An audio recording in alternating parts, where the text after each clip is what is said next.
Good morning, everyone. It's Lee Henson, President and Founder of AgileDad, and it's time for today's episode of the Daily Standup. Without any further ado, let's get started. It's hump day. It's Wednesday. Things are looking bright and sunny and looking good. We've got lots of things going our way. Today, we're going to cover the next three Scrum anti-patterns, number 7, 8, and 9. If you didn't have a chance to listen to the first 6, you need to go back and listen to Monday and Tuesday's episode of the Daily Standup in order for it to make sense.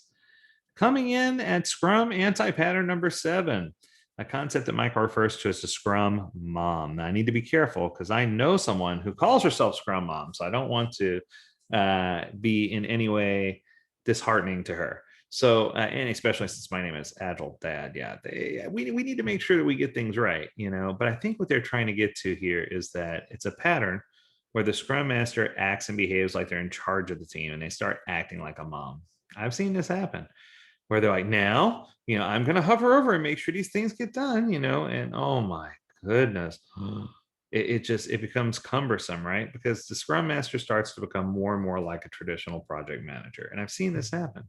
So in order for you to alleviate the solution, you need to make sure it's clear that the Scrum Master doesn't have any authority at all. Zero, zilch, nada, none, right? And I think that if Scrum teams are allowed to, or I shouldn't say fire, he says fire, but I think if Scrum teams are allowed to replace their Scrum Master, it actually makes a decision about whether the Scrum Master is working for them or not, which I think is a really interesting concept. To be quite honest, in most large organizations I've been in, I've never seen a Scrum team able to do that. I think that the Scrum Master is put there in that position because, well, they're the Scrum Master. But I do think that if there's a cultural difference or if things aren't working out, that the team should be self-organized enough to figure that out and to request for the Scrum Master to be swapped out with another. And temporarily, maybe they could have someone on the team step up and take on a Scrum Master responsibilities.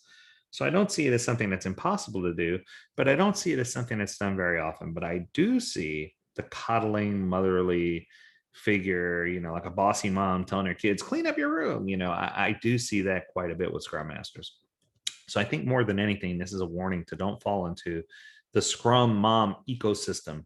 Become someone who supports a self-organized, well-formed team and help them be successful by helping grow your knowledge of what your responsibilities are as a Scrum Master.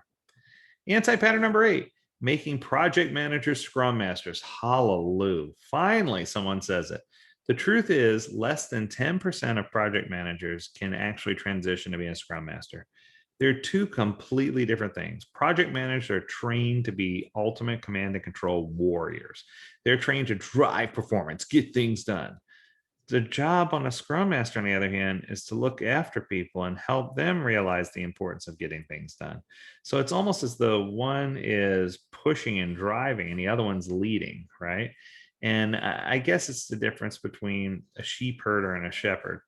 A shepherd can walk in front of the team and lead the team, and the team knows exactly what they need to do, where a shepherd stands behind the team and drives the team and pushes the team, and that's more like a project manager. And I think it just takes a completely different set of qualifications of person. It takes different skill sets. It takes different motivations. And I think that if Scrum Masters receive the right level of coaching and training that they need to be better at what they do, that they can eventually evolve into something that works really, really well in your organization.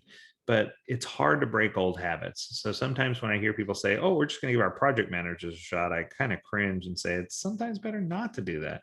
Sometimes it's better just to start from scratch with a different person, or even, start with someone on the team if you have to, and let them step up until you find someone who's a good cultural and social fit for what you're trying to do.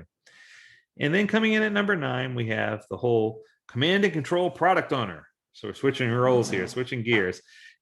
I can tell you that sometimes I hear product owners that think that, because they're the product owner, they're in charge of the product, and their ego gets activated and they quickly get attached to the vision and strategy that they have. And it's their baby. I hear that all the time. This is my baby. This is my product. And I think that what you need to understand is that, and this is something a lot of people don't think about.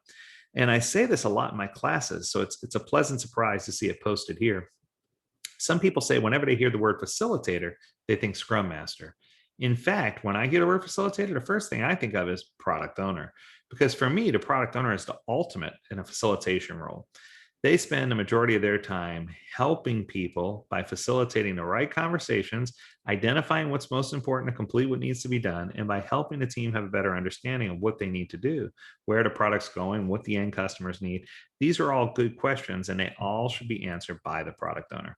So I think it's just important for us to realize that the product owner is a huge facilitation role, and that it's not always the Scrum Master who falls into that facilitation set of responsibilities.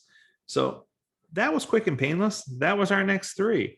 So we talked about, just to make sure you got them all and you didn't miss anything, we talked about the importance of the Scrum Mom and not being the Scrum Mom, right? And being someone who helps the team be successful.